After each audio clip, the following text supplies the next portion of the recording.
everybody, to episode 3 of Pokemon Roundtable. I'm your host, Arrows Gaming, and tonight we are joined by my best friend in life, Link to the Past. How's it going? Well, it's going good. Thanks for having me. No problem. And tonight we got a couple of different things to talk about. We are going to be going over the kind of pitiful, but we will get into that. Pokemon Day presents. And then we're going to talk some Brilliant Stars. It released this weekend. We got some tournaments popped up over the weekend. We're going to talk about some of that.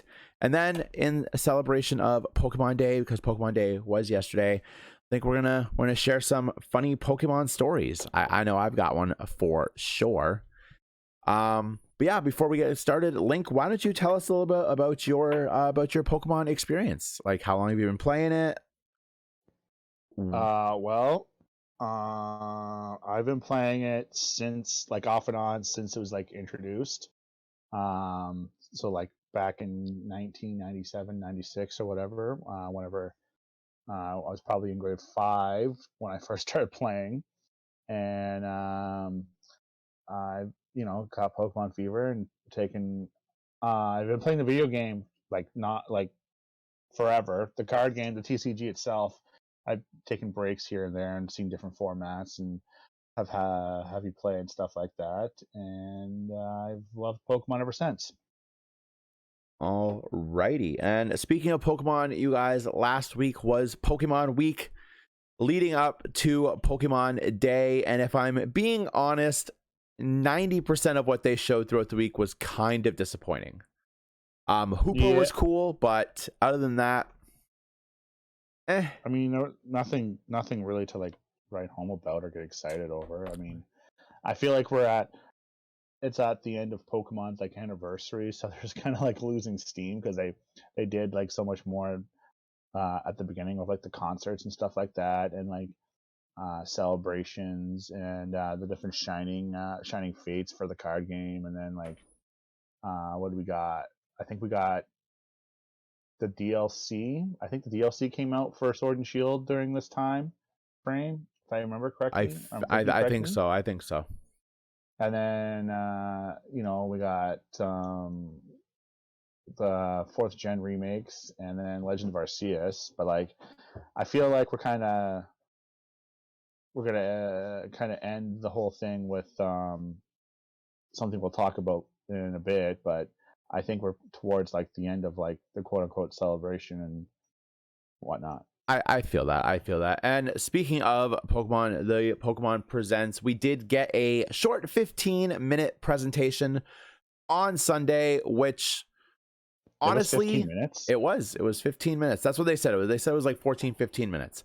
I didn't even feel like it. A lot of, and this is the thing, this is my thoughts on this. The first like 3 things they showed, they announced some of it already throughout the week. Like the Pokemon Masters EX stuff was announced on Monday, and a bunch of the cafe stuff was announced on Wednesday. See, I didn't know that, but having said that, I forgot Pokemon and Masters existed. and then the cafe stuff, like I never forgot that a cafe existed. I knew it was a thing. It was always in the back of my mind, but like I didn't know like people playing that game. Like, how popular is that game? I don't know. I don't think any of us in our, not that we're like who decide if it's popular or not, but like, we are the be all end all of Pokemon here, guys. Yeah, I don't know about that one, but like the cafe stuff, and they're like talking about finding like shiny Piplup, and I was like, I didn't even know. Like, I thought it was just a puzzle game here that just had like this cafe style to like to make it look kind of cool. I didn't know you can find Pokemon or whatever, or let alone shiny Pokemon. So I don't know. And then the news with Unite, with like Hoopa, they literally, I think Unite like literally announced like on the Friday, so we like it wasn't even new. Like, it wasn't like a surprise that like Hoopa they're doing an event, and they even said that in the thing. They're like, oh yeah, you can play in this event already. It's already a thing that's out, and I was like, great, thank you for repeating yourself. Yeah. And speaking of Hoopa, guys, if you do play Pokemon Unite and you are looking to get into Hoopa, it is super easy to get a full license for this Pokemon. You do not have to spend any money if you don't want to. Just log in, play games. You're going to get the ability to bake donuts. And when you hit a certain amount of donuts, I believe it's like 50, but do not haha, quote me on the number. But then the license will be yours. And obviously, while this event is going on, everybody has access to a trial license for Hoopa. I have played against Hoopa a couple times in the hands of a skilled Hoopa player. That Pokemon is going to be dangerous. Like very dangerous. So? Very dangerous. If for nothing else, it has one of its abilities opens up portals and it can literally teleport your whole team. In one of the games we were playing, the opponent's Hoopa was opening up portals in between the first two goalposts and bringing the whole team in. And they were just like wiping us. It was crazy. It was crazy in all the best ways. But getting back to the... Sorry, I didn't mean to interrupt you there. Go ahead. Getting back to the Direct, after we got through the announcements that they had already given us, they did start to pick up a little bit of steam. We are recording this on Monday, so Tuesday, March 1st, Alola comes to Pokemon Go. Wow. It was gonna happen. I find like it's kind of like I like cool. Like I like how Alola's coming to Pokemon Go and whatnot. But my thing is I don't think that needed like an announcement or like dedication in like the video type of thing. That they could have very easily just like tweeted that out or posted it in their social medias and it would have been fine. Because it was like Alola's coming to Pokemon Go. It was gonna happen. Like you know what I mean? Yeah. Like. And I don't know. To bounce off of what you just said there, I find it odd that they didn't make a mention of this during the Johto tour, which was the day before. Yeah, right? Yeah. Like, I don't know. The way they do like the announcements, or how they like gather some of this information and stuff like that. It's like you need to really rethink about this because I don't know. Like announcing, I don't think Go announcing 6th gen for Go is like worthy time spot in like a video. It could have been very easily just covered in like 30 seconds or just through their social media, and word of mouth would have spread like fire because Go still was pretty hot and whatnot. It didn't deserve a. I agree. And I agree. Go is getting hot again. Coming out of the COVID scenario, Go is definitely picked up speed again for sure. Yeah, I mean, yeah. Not to like give COVID credit, but I think it like kind of helped it a little bit because there's nothing better to do than just go for a walk, and you might as well play Pokemon when you're going for a walk. So, thanks for that, COVID, I suppose. But, it's true. That's like the only thing you're good for. And then we pushed in further into the Direct with news that as of the Direct on Sunday, you can now embark on the event to get Shaman in Pokemon Brilliant Diamond and Shining Pearl. This I am very, very happy with, and I'm glad that they're going about it in such a massive way so that everybody can get their hands on a Shaman. Yeah. I mean, in the world where Pokemon has Mystery Gift, I don't think there's any reason to A, not release mythical Pokemon, and B, to not make them available for like everyone. So like back in my day where we were traveling back to like Fire Red and Leaf Green, right? If you wanted like stuff to like go to New Island for Deoxys or whatever, you had to travel to like uh, events in the States because I don't think there was any available in Canada, or B, there were like a Pokemon Center like exclusives where you had to take your cartridge and then put it into a machine and stuff like that. And I think now with like the internet and mystery gift, that stuff like that shouldn't be a thing, and that there's no reason for them to like later on release like mythicals. Specifically with Shaman, I had a feeling Shaman was coming because there's no reason not to. But I'm pretty sure you get the item to change him into sky form in the middle of the storyline of Diamond and Pearl, Yeah. the flower, and then people had hacked the game and were encountering Shaman in his location. Was it the flower Yeah, sanctuary that or was whatever it's like called? that was like the opening weekend of the game's release Yeah. that people So I were was doing like, that. okay, so at least we now know that Shaman is actually in the game. We just need like the letter or whatever that tells the game, okay, you're allowed to go get him. So I thought, like, I like the announcement that we're getting Shaman, and I just, but to me, it was also just a time. It was just, it wasn't, it wasn't a question of if we're gonna get Shaman. It was a question of when we're gonna get Shaman. I agree, and I'm hoping that this leads into Darkrai, because Darkrai is my second favorite mythical Pokemon, and I would very much like an opportunity to legally acquire one. I mean, I feel like probably because, like, again, there's no reason not to. And just based on how Legend of Arceus treated both Shaman, because in Legend of Arceus, both Shaman and Darkrai aren't part of the Pokedex. You don't need them to complete the Pokedex Mhm. because they're mythicals that are obtained through having like saved data. Can I point out that Legend of Arceus like showed me that I apparently play a lot of Pokemon, like a lot of Pokemon, because it had like special bonus if you have Let's Go Eevee or Let's Go Pikachu on there, and then a special bonus for having Sword and Shield save data, and then special bonus for having the Diamond and Pearl remake data, and I was like, I am playing a lot of Pokemon over these last like 3 or 4 years. Yeah, that's the thing. There's been a mass exodus of Pokemon releases in the past couple of years. Like we Right? got Let's Go, and then immediately like the year after that, we got Sword and Shield,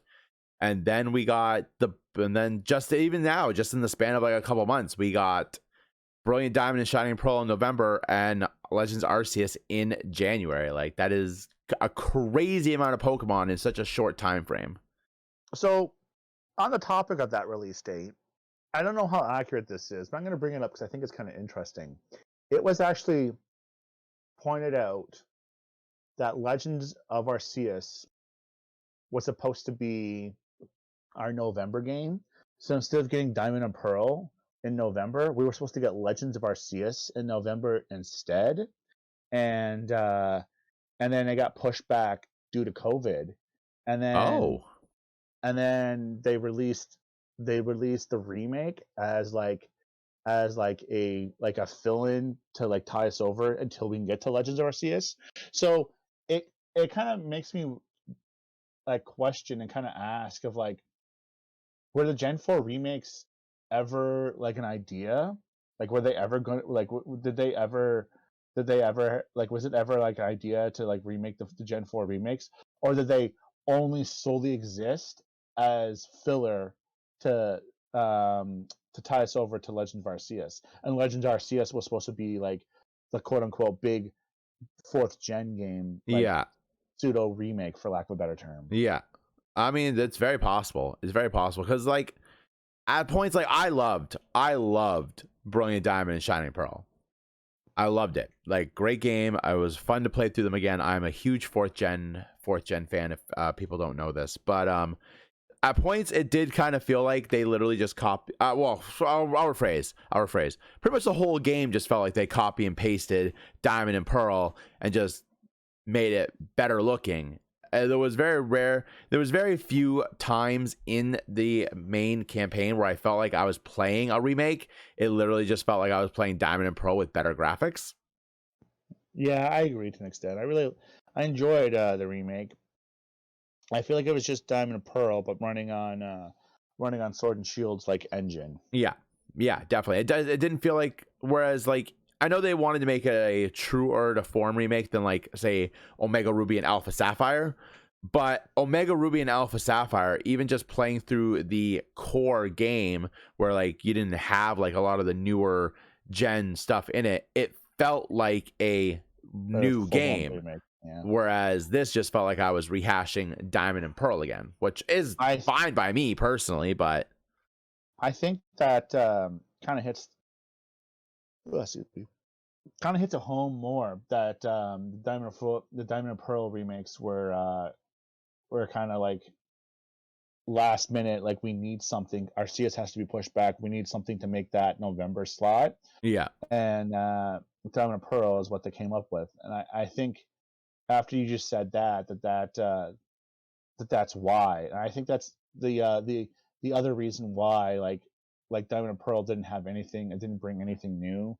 It didn't have any DLC or anything at the time. Is because it was like we need to do it like that to save time to make sure that it comes out for the holiday season and fill that gap that RCS can't fill anymore because we had to push it back to what was it, January? yeah. Yeah, January. I got mine late. That's right. Man, looking back at that, could you imagine how much more hype it would have been if we'd gotten RCS in November? Right? But then that also, I also question, like, it was probably a good thing it got pushed back for whatever reason, because even, and I've talked about this before, like certain aspects of that game of RCS looks really good, but as a whole, RCS just does not look good, especially. But like, I always said that like the character models and the Pokemon models looked pretty good, like pretty solid, like up to snuff to like what the Switch can do and stuff like that. But then like the environment and stuff was not. Um exactly, I also found with Arceus that it had like a lot of like pop in. So you'd be flying on like Bravery or running on whoever, and then like grass would just pop in or something like that, or like textures and stuff like that. That happened a lot to me. I don't know. I was playing it on my 4K TV, so maybe it was just more noticeable to me. I don't know if that's what everyone else maybe, experienced too. But I feel when it comes to like the environment and the maps themselves, they were all right. Like they're creative and they all looked different, but like they just looked muddy for lack of a yeah, better term. no, exactly. But being on the topic of RCS, even though we've ragged on a little bit, it is a fantastic game, and it's gotten a free DLC in the No, the Legends update. Arceus Daybreak DLC. And man, alpha Pokemon outbreaks. That is terrifying. Mm. I hope I the sorry. no, go ahead. I hope the alpha outbreaks are post game, because if you're just picking up Legends Arceus now, you're going to update to this new version. Could you imagine just walking around as a new player and just coming across a outbreak of alpha Pokemon? Yeah, that'd be terrifying. So I'm in terrifying. I'm in like the fence about this because it's like I don't. Maybe I'm just not like looking deeper enough into it. I don't see the whole like reasoning behind having outbreaks for alpha Pokemon, since a lot of them have like guaranteed spawns outside the fact that it could it's I don't know, time saving, I suppose, if you're looking for that shiny alpha that you want or whatever, unless you're lucky like me and just happen Yeah. to one of your alphas pop up shiny to begin with. You just wake up in the morning and your alphas are shiny. Yeah, well, it's not that funny, but like Dust Dust Noir. The first time I can encounter Dust Noir, and and because it's in the beach area, so that's as far as I can tell, that's the first time you can find Duskull and Dusclops, and then Dust Noir. So the first Dust Noir I could ever find in the game, and it just happened to be shiny for the first time in alpha form. But I don't know. It's kind of interesting. I like the idea. It looks like that they're adding more people that you can battle because there's no trainer battles in this game. they're adding more trainer battles in the training area that you can summon through Indigo, which is kind of cool. Um, and then something with like a Munchlax. I don't know. We don't see any text. We don't hear anyone talk. I mean, it's out right now. Yeah. You can do the bonus stuff like right now because it came out on the Sunday, like a little. You can't see my fingers, but like a little bit after the direct. Yeah. So I don't know. There's something with like a Munchlax. I could have sworn that it showed two Munchlax, and the one looks at the other one, and I could have sworn that one was a shiny one because I think Munchlax is just a shiny is just like an off blue of what it is. But I think so too. I might be wrong. I don't know. I'm not. I don't keep up with all the shinies. I just know a lot of them are green. Accurate. And then I guess they just add like a bit more story where you have to fight Dialga and Palkia in their alternate form. I guess I don't know, but I don't know. Even on the alternate form, we didn't actually fight them. We just threw the pocket sand in their face, and then that was like the fight. But Yeah. we'll see. You McCreed them. I don't know who that character is. Sorry, you Cassidy'd them. Or Dale Gribble, depending on who you are. Yeah. But I think it's cool that a free DLC is always welcome. Mm-hmm. Always welcome. And I feel like this small stuff like this is fine for that sort of thing. I'm very glad there wasn't something we had to pay for, or else I would have been very angry. Well, I mean, yeah, I mean, I wouldn't call it DLC myself because I don't know. I don't think it's big enough to be considered DLC. It's more like an add-on. Update. Yeah, it's more of an update, but I wouldn't be getting it if they were asking for money. If they're like, we want $20 for this, I'd be like, no. I don't need alpha. I don't need alpha outbreaks that badly. Yeah. So also with this DLC, if you go to the mystery gift option and you type in, use a code RCS Adventure, you get, I believe it was 30 Ultra Balls, 30 Gigaton or whatever the last one is, and then 30 Jet Balls, which is fantastic. I think I'm more excited for that than I am. Oh yeah, 100%. 100%. And then we moved into Pokemon Unite, which I was surprised by this, considering they just gave us Hoopa to let us know that they're already working on another character in Duraludon. Oh yeah, I forgot about that. Yeah, because it kind of went under my radar. I mean, I like Duraludon, don't get me wrong, but that slipped my mind. It's just very weird that they already told us they're working on the next character, literally not even a week after we've gotten the ability to get Hoopa. Well, yeah, I get that, but I'm also pretty sure that they have like characters planned in like week in advance, like through data mining. People discovered Dragonite, Teresa or whatever her name is, the plan or whatever her name is. Yeah. And like Aegis Slash like months ago. True. So I think they actually developed their have planned their extra characters like months in advance. I agree with you that announced it already was kind of weird. I would feel like they would want to give Fupa some time to kind of settle in. I don't know. Yeah, Hoopa. Yeah, and they also announced a new battle mode, which from the looks of it, you can use all of your Pokemon special moves. Oh yeah. It's like a if it was like Overwatch, it seems like it's like the Chaos move, like all the moves are all on like super low like cooldown, and it's more of like a battle mode than it is like a score points mode. Yeah. So that should be kind of interesting to see. I'm actually really excited for that. I think depending on how, like my streaming schedule this week is, I have VG. I'm going to be doing some VGC on Thursday night, but if VGC goes poorly, we definitely might have to switch over and try out that battle mode because it looks hella fun. Hella fun. That's true. You did mention that. on Twitter in your Twitter feed about your schedule for that. So there you go. Yeah. And then let's call a spade here, everybody.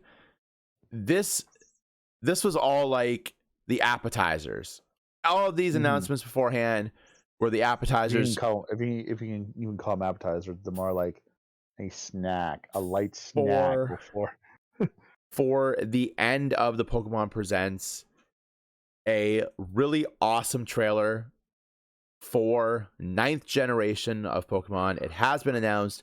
Pokemon Scarlet, Pokemon Violet, coming late 2022. I don't know why they just don't say November, because literally every Pokemon release comes out, with the exception of Arceus. Every Pokemon release comes out in November. I mean, again, Arceus is supposed to come out in November, but yeah, late November or later in the year, aka in November, probably. It's either going to be before Black Friday, if I had to guess, or just after. Yeah. That way it doesn't get mixed in those crazy Black Friday deals, and they can make those sweet money, because Pokemon prints money for them, so they probably want to make maximum profit. True. But it's true. I thought that this was a trailer for Detective Pikachu at first. I'm not sure what I thought. I looked at it and I was like, oh, is this 9th gen? And then it was like a dusty room, and I was like, oh, I don't know what this is now. Detective Pikachu never crossed my mind, but now you said it, it was like, oh. Yeah, because it's like it starts off as a live action trailer. A police officer, I'm assuming in Japan, is like looking around, and then I'm like, is this Detective Pikachu? Now I'm being a horrible employee. I'm working while this is going on, so I'm like yelling like, what's going on here? And people who are in the mall are looking at me all weird. The mall that I work in are looking at me a little weird, and I'm like, is this Detective Pikachu? Is this Detective Pikachu? And then the freaking it switches into this Spain inspired area. And is it Spain inspired? I think it's like Spain or Portugal because one of the one new starter, its name is Spanish for cat. Oh, which leads into, we are getting Generation 9. And let me tell you something, man. This open world Pokemon game that we're getting in late 2022 is like, from what we saw in the trailer, graphically, oh my god. Like textures and just overall everything. I mean, I'm hoping that's what it looks like, and that because or that wasn't just like a video of like to advertise to get people hyped, because sometimes companies will do that, is they'll make like a sizzle reel of a game of what to build hype, basically. Yeah. So hopefully those textures and those models are the actual models for the Pokemon. I'm keeping my fingers crossed. Did they actually confirm that it was open world, or did people just jump the gun like the they did with Arceus? The Pokemon Twitter account, when they were posting stuff afterwards, did confirm that it is a open world Pokemon game coming late 2022. Okay. I must have missed that, because people were like calling it an open world game, and I was like, guys, you did this with Arceus, and it turned out to be pseudo open world and whatnot. So like, please don't get your hopes up. They did announce. They didn't say anything about it being open world in the trailer. That I don't believe so, but they did mention it on the Twitter account for Pokemon that it was going to be open world. The trailer was all visual. I don't think there was any talking parts outside of Pokemon. Yeah, I'm pretty hyped. I'm excited. I'm ready to move on. You know what I mean? Yeah. No, I agree. I've had my fill of I've had my fill of Sword and Shield. Like, we did everything. You know, it was cool. It was a good time. We did the DLC, or like the third game, because I just kind of counted the DLC as like what the third game would be if we had a third. And I'm done. So let's go on to 9th gen. Let's see what else is what else is in store. Yeah. We did get our 3 new starters. Fuda. That's like I'm gonna butcher the first two names horribly. Sprig Gatito and Fuda Coco. I think it's pronounced fire or fire cocoa or fear cocoa or something Yeah, like that. I think it's a play on words of like meaning fire. I think and the one that I find the most Quacks, hilarious, Quaxley. Quaxley We the got duck. these Yeah. two like exotic names and Quaxley. Right, right. The duck with the cool do or hat. The duck's name is Quaxley. I was all on board. Don't tell Mrs. Arrows. I was all on board for the cat. And then through Twitter notifications, they released the names, and the duck's name is Quaxley. Quaxley, yeah. And I'm like, I have to. I mean, you don't, but I mean, it's your decision to do the that. duck's name is Quaxley, and he looks like he wears sweater vests. Like, I'm in. And also the Donald Duck memes that flooded Twitter when Quaxley was announced. They do a side by side, and Quaxley literally looks like a Pokemon Donald Duck, and I'm here for it. I'm gonna teach it Life Dew, and I'm never gonna use it to heal my friends. Assume you can learn Life Dew. He better just for the memes.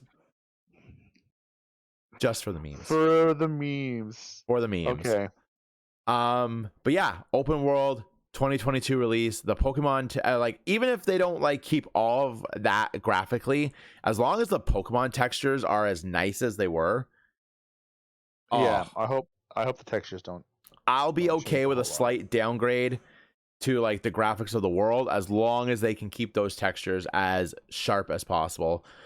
And I'm excited. Like I said, I enjoyed, if I can get a 9th gen that has like a mix of main series mechanics and Legends Arceus mechanics, like being able to sneak up on Pokemon and catch them without battling, but still getting experience, to make it feel more real. Because that's the one thing I will give Arceus. It feels as close to like real life Pokemon.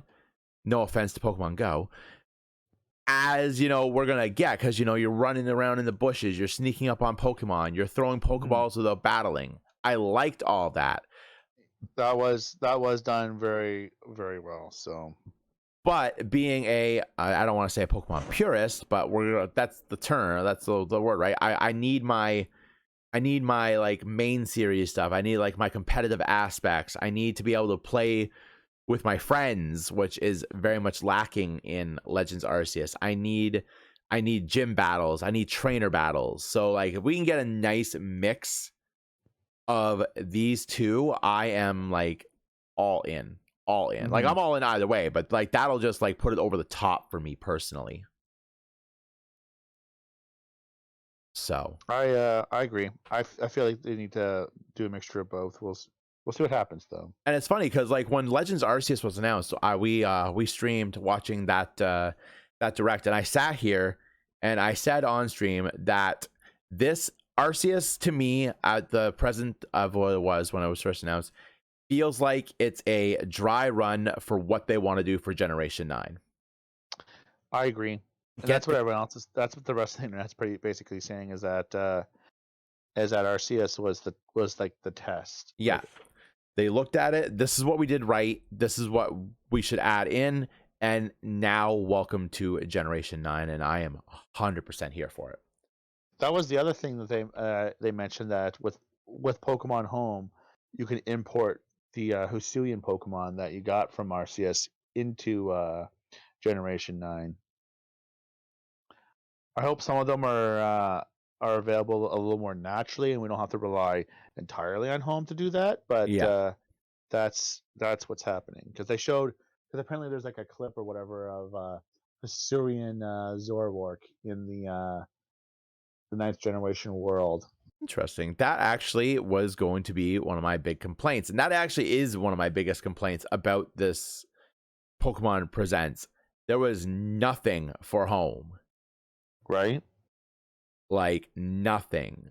And I was expecting like at least something to be able to like maybe put your Pokemon from Diamond and Pearl in home. I completely understand if we can't transfer them to Sword and Shield, but I was expecting something home related on this. I don't. So before it was, I don't think we were going to get home capabilities for Diamond and Pearl until Arceus comes out. Now, from what I've heard and seen now I feel we're not going to get home capability upgrades until 9th Gen comes out in November. Yeah, I'm definitely in agreement on that. It definitely feels like they're pushing it, which I understand to an extent, because there would have had to have been like obviously, like I said, I knew we weren't, even though I want them in Sword and Shield. Why would you even put that out there if you had no plans for right to why it, do till my other thing is like, why do 2 updates when you can just do 1? Yeah. So doesn't look like we're gonna be getting home information until 9th Gen. Nothing soon. Not anytime soon. Like, and I don't even think when 9th Gen comes out, it's going to be like right away. I think it's going to be like a gap. Yeah, it'll be like a couple months, because that's what it was for. That's like, how long was it before we could transfer stuff from Go? A long while. Yeah, it was a long time before we could do Go to home. So I'm in agreement. They're gonna wait, and I guess I'm kind of okay with it, especially if they give us like, if they follow up with like Sword and Shield's strong changes to competitive. I'm now entered. I've put on my competitive VGC hat now. If they build upon the like mass quality of life stuff for competitive from 8th Gen into 9th Gen, then I'm okay with waiting for my Hisuian Zoroark to come in and just wall everything. Hopefully. So, and then I guess I feel like that gives them more time too to really think about how they want to transfer these skills and these like stats and stuff over to like the main series, because like the stuff like doing your EV training with parentheses in Arceus is horribly different than the main series, like the sand, and like it's weird. That was a learning curve, but I think I kind of liked it though, because I think because it's simple, right? Yeah, you just pick a stat and put your EVs into that stat, and then that's it, up to a maximum of like, I think 9 or 10. Something like that. So I think you can break the barrier once, because I think everything caps at 9, and they need that last rock or something, or whatever it's called, to I did like how easy it was to pick up all that stuff. Right? I have so much in my box. I mean, Pokemon just give it to you for no reason. Literally. So yeah, as a whole, I'm going. I don't even know if I would call that a presents. That was literally just like this some stuff information and 9th Gen. Yeah, like I don't understand why they just couldn't. Why they like. I don't think they really needed to announce. Like, I wanted them to announce 9th Gen when they were like, "Hey, we're having like this direct to announce Pokemon news." Everyone just jumped on like, "Oh, they're gonna announce 9th Gen," but I don't think they needed to announce 9th Gen right now. I think they could have probably waited to have more stuff, and that it would have been more impactful at like an E3 event, unless Nintendo wants to dedicate E3 to like one game like they've done in the past. But we'll see. I will say though, the 9th Gen reveal was much better than the initial 8th Gen reveal. In what way? Well, the 8th Gen reveal, I don't know if you remember, because it was like going on 3 years ago. The 8th Gen reveal was literally the producer sitting at a table like, that's hey right, guys, right. we're now working on the 8th generation of Pokemon. That's all it was. That's right. We had nothing with it. We're making 8th Gen. Get out of the office. Yeah, literally. We're making 8th Gen. Get out of my office. Yeah. That was literally what it was. So definitely, I'm excited that we got something. The starters, I'm like, unless they mess up my Duck Boy, I'm Quaxley. I'm just really scared that they're gonna mess up the cat. I hope he's not water flying. We don't need another Pelipper or Gyarados or anything like that, or Like, I don't mind repeating like type combinations as long as the new combination of that type brings something to the table. Agreed. So So what you're saying is you wouldn't mind if you got another firefighting? no, I'm done with that. You're done with Never that. make 3 never make games in a row was firefighting. enough. Yeah, we don't need any more firefighting. I don't like. I don't see what you can do more with. We got what we get the sumo wrestler. We got the kickboxer out of Blaziken, and then like with Inferno, we just got the in your face, close, like hand to hand combat, Yeah, like brawler type of guy with yeah, Infernape. I I agree. don't I don't think we need any more. You know what I mean? Yeah, no, I'm done with firefighting for my starters, 100%. I wouldn't mind seeing a like a pirate for the duck, water dark. I think that'd be cool. People are actually I don't want to say worried, but people actually have concerns that that's what he's going to like ultimately turn into is like a sea captain type of thing, which I don't see what the problem is with that. If I'm here that's for like that. I'm here for that. the natural like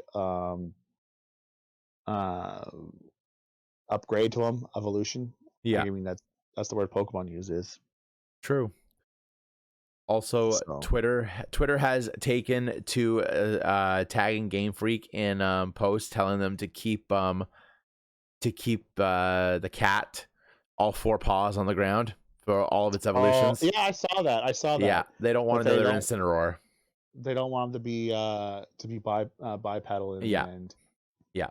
which is what a random. I don't know. To me, that's What a a little random silly thing to want, right? I mean, to be worried about. Like who? I don't know. Who cares if he's bipedal? As long as the design works. Like I think that was the big thing. 'Cause, like Incineroar just didn't make any sense. you don't think so? I don't think so. Like, okay, the other example that I would compare it to is Typhlosion. Like, because like Typhlosion ends off at like standing on 2 legs, but that one kind of works because you can see him, like you can see it happening in Cyndaquil and Quilava. But Yeah, like in Torque in Litten and Torcat, like I would not have pictured that as my final evolution. I guess you are right. Of course, they might have wanted to make him like stand out from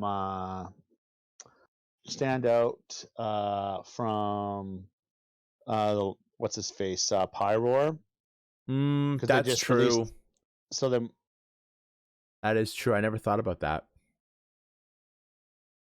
okay yeah so they might have yeah make him stand out from that. I'm not too sure. Who knows? Of course they've who knows how far in the development they were like, hey, he's a heel, He's a heel turn. right? Like yeah, so I who knows? agree. I didn't even think about the Pyroar comparison because yeah, Pyroar was like 6 gens, so and it was only a gen after, and It was Pyroar is a one generation after, and then to I don't know to have another lion cat. I get they probably want like come on like that's what like Litten is just like a little kitten, and then Torcat is a full grown cat. So to be on all fours still, it would just be another like jungle cat it's true. lion It's looking true. thing. I So I don't know. I just kind of thought about now as we're like talking, but like that I wouldn't be surprised if that was the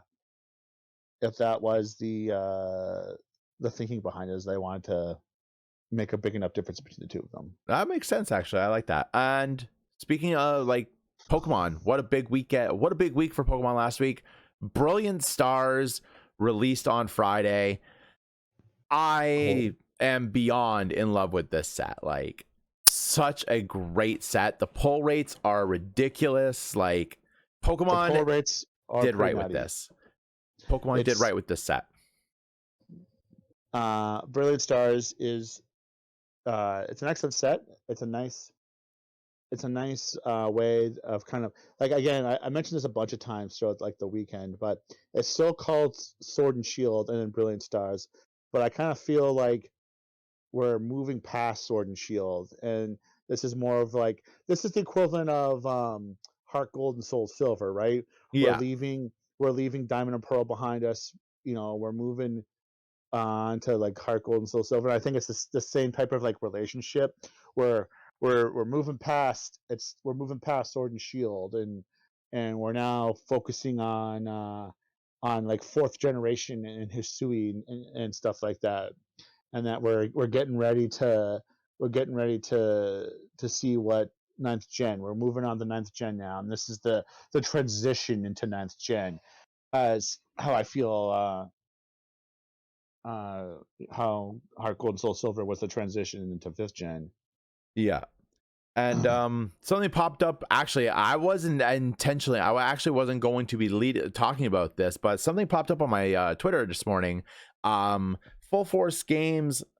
Sorry, not Full Force. Full Grip Games in the States. They had a 1K tournament over the weekend where Brilliant Stars, and Pokemon that I did not even think about pairing up with Arceus. Duraludon VMAX, Arceus V Star, Duraludon VMAX took home the event over the weekend. Really, really good looking deck here. It was running a 3/3 Arceus V Star, 3/3 Duraludon V and VMAX, and Collapsed Stadium. I warned you guys. You did. And You did. I warned you guys, and I said someone is going to do terrible, terrible things with that card with Collapse Stadium. Someone's going to do something terrible. It's going to be really good, and it's not going to be a fun time for anyone except the person playing the deck. And I warned you. And then what do we know? First legal tournament we have, and it's in a winning deck, and it's like I saw it coming from a mile away. The instant I read the card and saw that it restricted to your Pokemon maximum to 4, I was like, this card is going to be the bane of our existence for a really long time. It's going to replace Path of Peace, just like Path of Peak replaced what Chaotic was it, Swell. yeah, Calyxwell, and just like Calyxwell replaced Power Plant. Like it's the Yeah. field card. It's the It's field the card. counter field spell. Yeah, it's If you're using Yu-Gi-Oh terms, it's the counter the field spell. stadium Yeah. trainer. It's good. Yeah, it's gonna be a headache for everyone. Like Yeah. it's And now this was actually like reading over this deck and looking at the cards again. This was actually a fantastic meta call because Duraludon VMAX's ability says it cannot be damaged. damaged by Pokemon that have special energy attached Exactly. to them. So that like you're not doing anything with it with Single Strike. You're not doing anything to it with Rapid Strike, Fusion Strike. Stops all of that whatsoever. No, it wouldn't stop Fusion. It wouldn't stop Single or Fusion Strike because Gmax One Blow on the Urshifu. Sorry, it would stop the Gengar variants of Single Strike, but not the Urshifu variants because Gmax One Blow would attack through that. It's gonna slow them down. And the maximum amount of Pokemon they have is 4. Yeah. So if we look at Single Strike, right? And I had this conversation the other night, and I could be wrong. Maybe I don't know. I'm not a super pro, but this is just from like my observations. And with Single Strike, you want to have 2 Houndooms in the field at any given time, right? Yeah. So you can make 3 energy attachments on the turn. If you get a third Houndoom, perfect. But I don't think it's like necessary. I feel like it's fine with 2. So you have 2 Houndooms. That now just took 2 of your 4 spots for Pokemon. Yeah. Right? So now what are you going to play? You can't play Crobat anymore. He's out because you need the spot for either a Urshifu or Umbreon or Gengar or whatever variant, you know what I mean? Yeah. So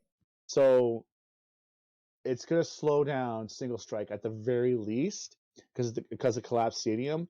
And Single Strike Urshifu, he needs 4 energy to make this go off. Yeah. So it's going to stall for time, and you're going to hurt your opponent like too much. And excuse me, you're going to make your opponent make difficult decisions, right? Yeah. Again, your Houndoom's eating 2 spots. You Yeah. got 2 spots left. Who are you gonna use, right? And like you lose a Houndoom, you're sunk, right? And players will have to Especially make after you've gotten off a one Gmax one blow. If you're playing the Ursh variant, that one losing one Houndoom really messes you up because now you're taking 2 turns to do you're anything losing else. turns.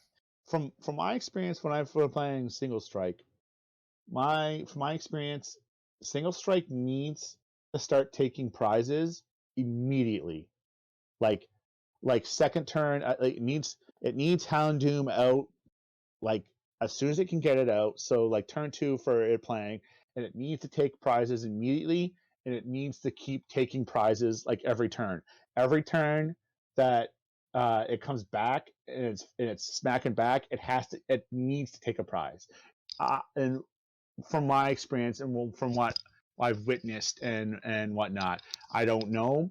Me like again, I'm not a super pro or any sense of imagination, but based on from what I've been playing since the Battle Saws came out, that single strike just needs to be every turn. Let's go. We got to go. We we we need to take prizes like yesterday. We got to go. It's got to happen now. So Mm-hmm.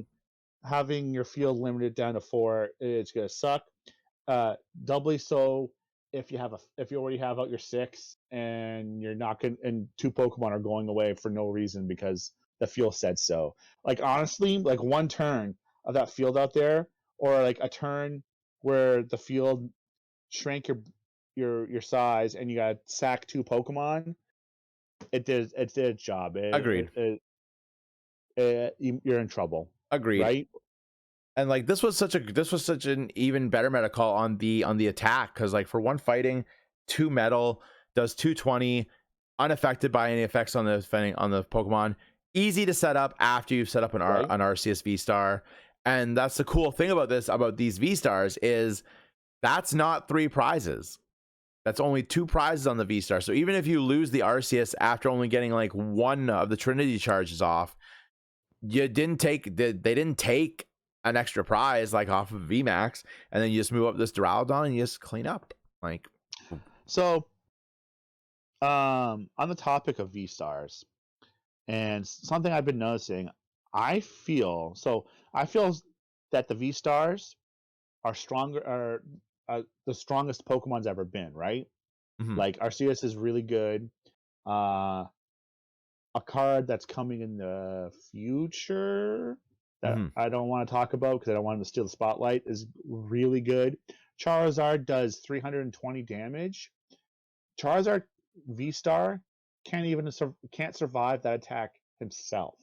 Yeah, And I think based on what I've seen, I think Pokemon have taken a little bit of a nerf, like a small nerf to the HP. Pokemon aren't as beefy as they were in like the older sets. So if you compare Charizard V Star, who has what 280 HP or something like that, I think so. think 280 or something like that, or our CS has 280. The point is that um, Yeah, Charizard V Star has 280 HP, which is a so huge drop from the V yeah, Maxes. so V Maxes. Well, we have our friend Single Strike V Max Roshifu, um, who had like 330, Hmm. right? So Pokemon are hitting harder, but they don't have as much HP to survive. And I don't, and I also think it's yeah, that's it. I think they realized that we went a little too nuts. I feel that. I feel that. So this is the breakdown from this event over the past weekend. Mew VMAX was 40 decks from the event.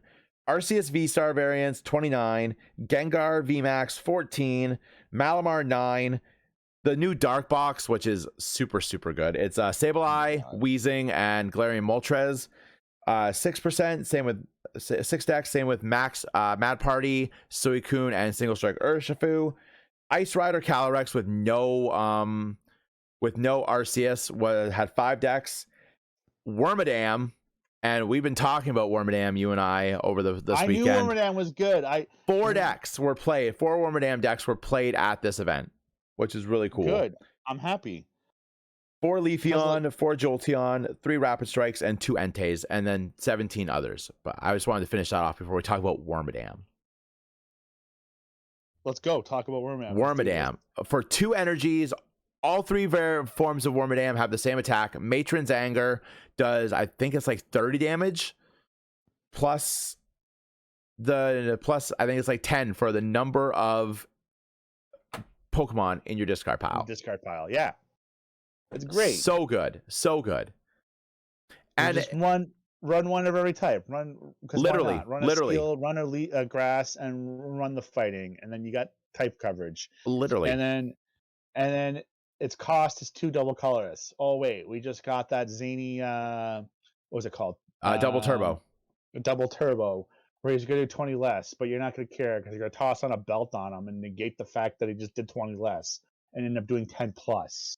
Like, yeah, and like literally, this deck it'd be so easy to build because you just run Pokemon, like run cards like Liepard to discard Pokemon, draw cards, run your Wormadam line, run Ultra Balls, Quick Balls, like Research.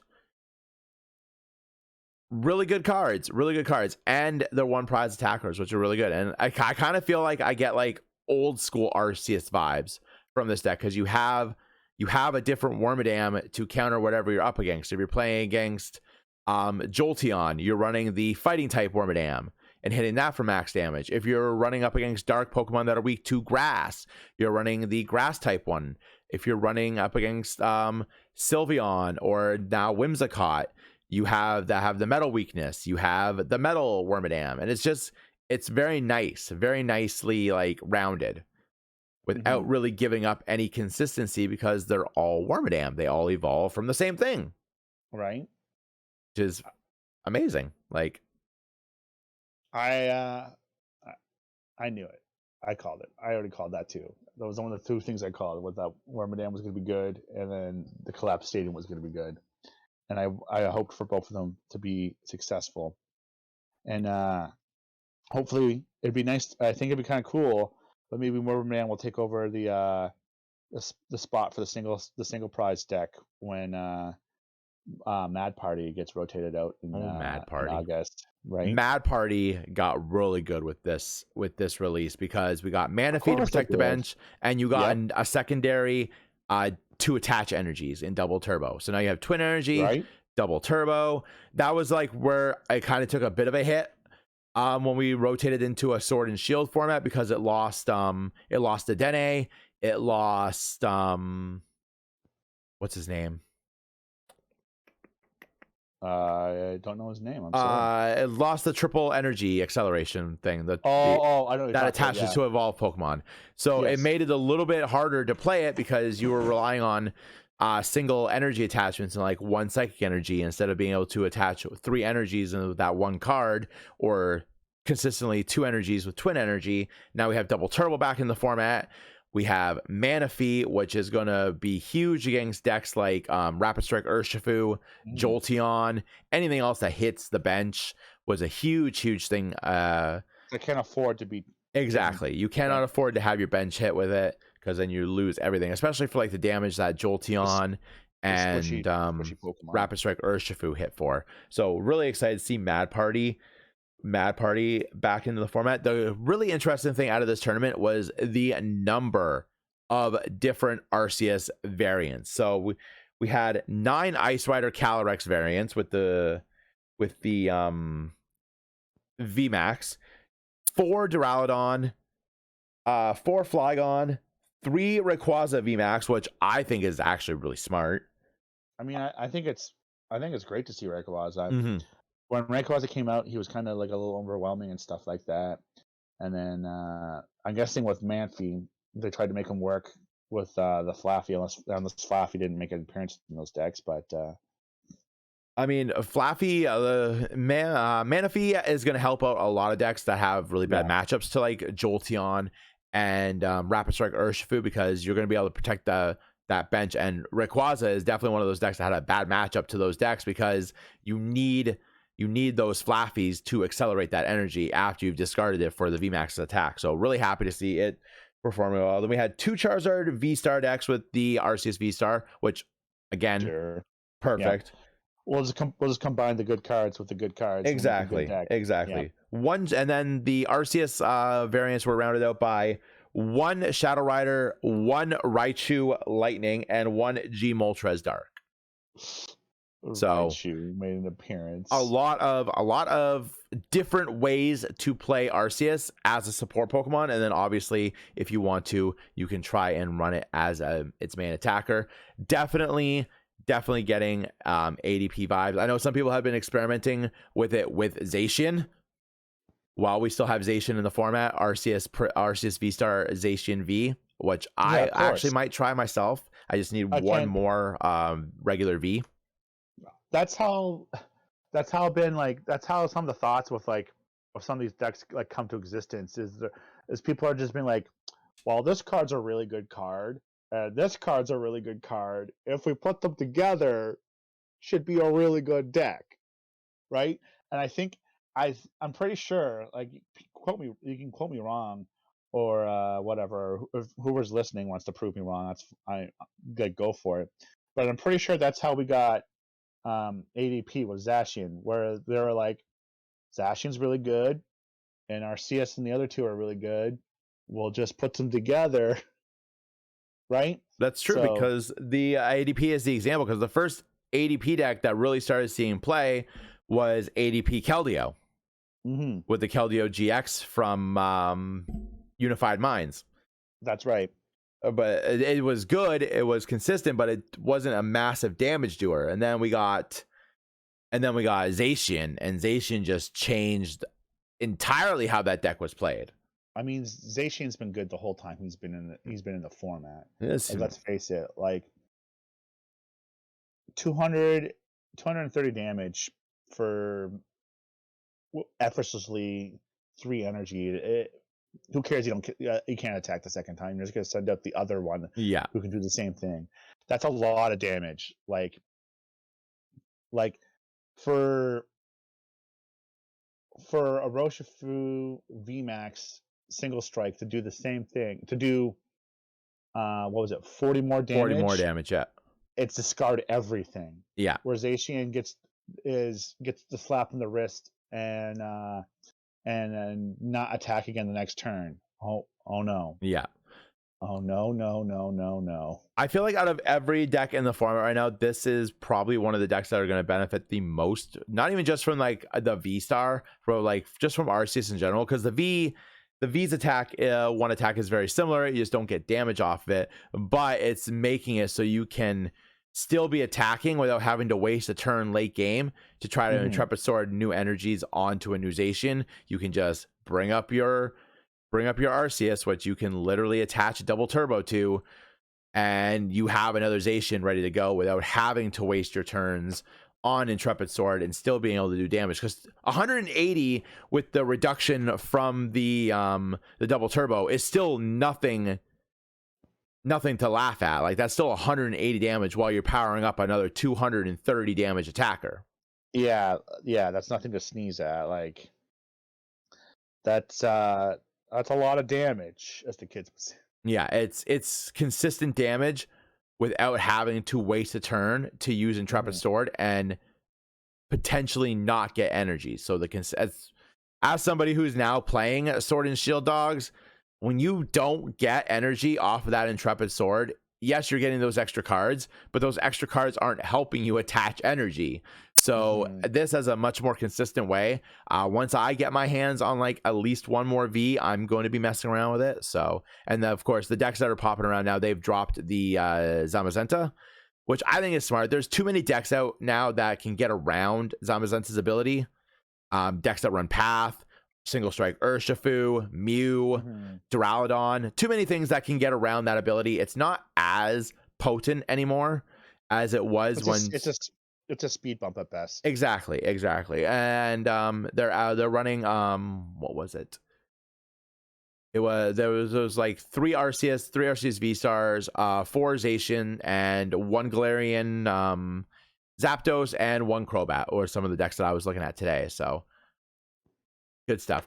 Really excited to see how brilliant stars, not just Arceus, but like as we get moving forward, going into the return of IRL events next month, getting into seeing how brilliant stars in general, because like I've said it numerous times, Brilliant Stars is a meta changing set. The cards we are getting in this set, not just the Pokemon, but like the trainers, Choice Belt, Pot Lid, the return of Ultra Ball, like there's just Collapse Stadium. There is just so much good stuff in this set. It's going to shape even how future sets come after. Like Arceus V-Star is going to be played in future sets because it's going to pair up so well with so many of the other cards that are coming out. It's a colorless Pokemon, cheap attack cost that's very easily paid for. I think it's going to be like the Zacian of like the Sword and Shield block, right? Yeah, Zacian has been good the entire time. Like he's dropped from grace. Like don't get me wrong, yeah, but there's been like I don't think there's ever been a time through the Sword and Shield block where someone's been like Zacian sucks now, it's right? true. And I think Arceus is gonna. I think Arceus is going to be like something similar.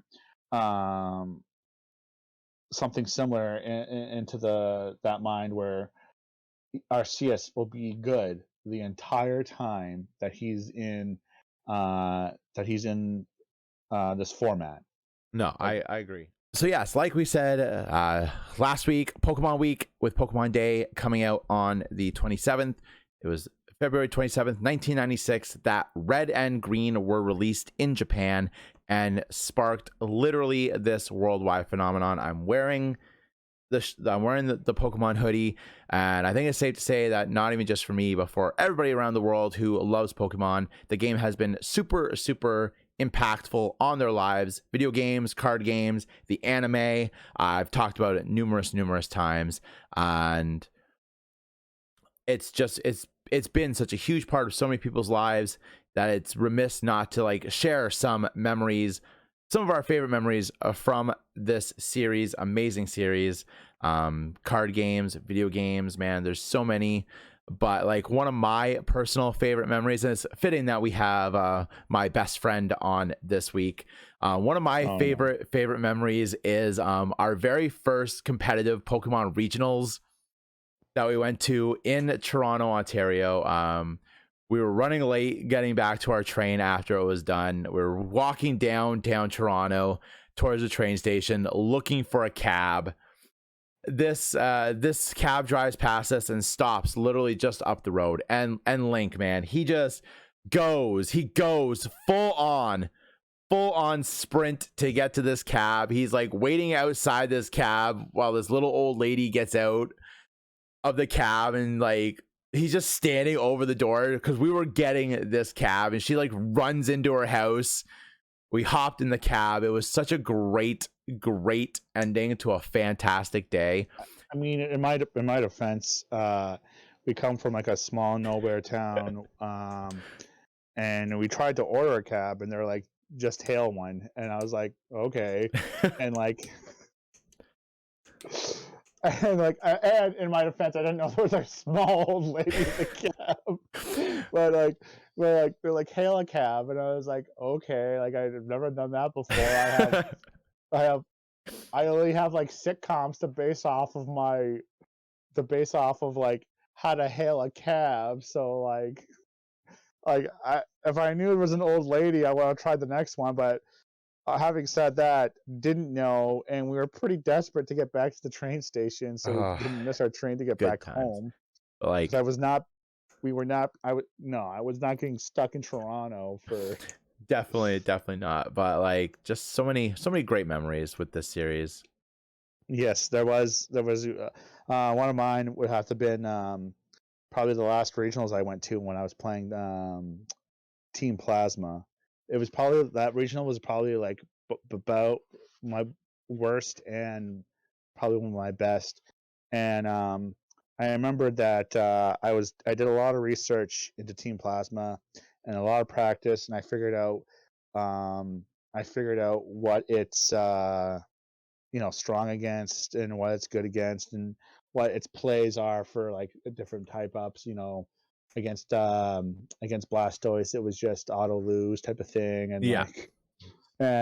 or like it was like do this and hopefully you can win, but it's Blastoise with that stupid field card and what was it, Black Kyurem or White Kyurem or The whatever it black was. one. The black one. Yeah.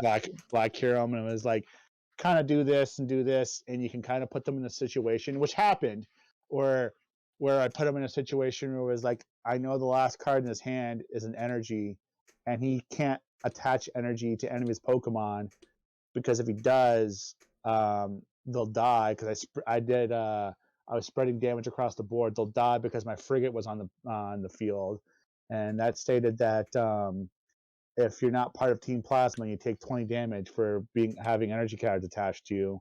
And I was in a situation where it was like literally all of his Pokemon will die to that 20 damage, and then he fully recovered. But that's not the point. The other point was I did a lot of research and found out that there was a rogue metal deck that shut down Team Plasma because they're all basic Pokemon. So that night I put in the tech that I needed. I think it was an Absol, now I'm thinking of it. Absol and Snorlax, I think it was. I put in the tech that I needed to fight metal. And then truth be told, I came across the metal player. Like out of like hundreds of people, I came across the metal player that was ready for Team Plasma, but I was ready for him, or I thought I was, and I put the tech in and pulled it out and used it, and then it failed, and then I was like, oh, I don't know if I could win now, and I was like, I should probably like scoop and just kind of carry on, but then I noticed something very very very important. Uh, I looked over and glanced at his deck, and I noticed that he only had 4 cards left in his deck, and then I noticed that I had 6 Pokemon in the field, and then did the math, and it was like he can't one-shot any of the Pokemon that he has in my field, and I have 6 of them, and he has 4 cards left in his deck, and I have the means to keep switching my Pokemon every single turn. So it was I think I had Thundurus out, so it was like pass. He hits Thundurus, and then I switched Thundurus with something else. We'll say Deoxys, and then I passed, and then he was like, "What are you doing?"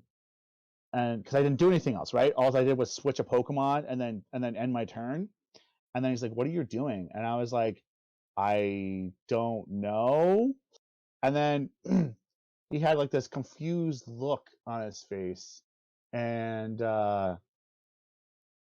then he was like looking at my graveyard, and he like was counting my Pokemon and whatnot, and then he looked at his deck and saw he only had 2 cards left, and then it clicked in, and like his facial expression of like because he was pretty sure of himself and pretty like felt like he had like the game locked He and thought he beat. had you cornered. Yeah. And then he realized, and then he starts doing math, and I was like, I've already done the math. Like you, like I've already done the math. Like there is nothing you can do. You can't knock out anything in one hit. You have 2 cards left. You're going to die to deck death. Like I've won this. Like I'm going to win, which is what happened. Because that's because he tried. He drew his last 2 cards thinking that he had an out. And I was like, no, I already know the answers. You're gonna lose a deck death. And that was probably one of my like savory like best moments where I felt like I had like a big brain move because I didn't Big like brain plays. I had to like think out of the box, like I can't win by the natural means anymore. Like I can't beat people down and take prizes, and I was only left with I have to deck them out, which was like a feasible plan and stuff like that. And it was one of my high moments in the TCG, I suppose. Very nice. Very nice. Well, thank you for joining me tonight. Thanks for having me. I'm very excited where this series is going this year, both in the card games and in the video games. Lots of great things coming in for Pokemon. Definitely. And I do want to put out a friendly reminder to everybody watching this, listening to this, watching this. The March International Challenge registration is up for it. If you guys were in the February one, you know you can get a shiny Galarian bird. Yep. But this one is going to be a little bit different because if you place well, you can also earn championship points to potentially get an invite to Worlds this year. Really? Yes, this will be the first one. You couldn't do it. You could not do it with the Articuno International Challenge because we didn't have IRL events back yet. But because IRL events are coming back, you can earn championship points for this month's, and I'm pretty sure the next month as well. So if you guys enjoyed playing in the February International Challenge, there is definitely something more for us non-Japanese players to be playing for this time around, because if you were in Japan and you finished well, you could get an invite to their nationals, which was really cool. That's cool. But you finally something for us to do and to get some championship points, and I'm really excited for it. So you have until everyone who does that. You have until the 10th to register, I believe. If it is a different date, I will put the corrected date in the comments below. Or the description, I suppose. But thank you guys for coming out. Thank you for coming out and hanging out. If you guys are like this content, don't forget to subscribe to the channel, ding the notification bell to be alerted to whenever we're posting amazing Pokemon content. And as always, friends, I will see you when I see you. Thank you once again, Link, for coming out and hanging out with us tonight. No problem. And see you next time. Have a good one.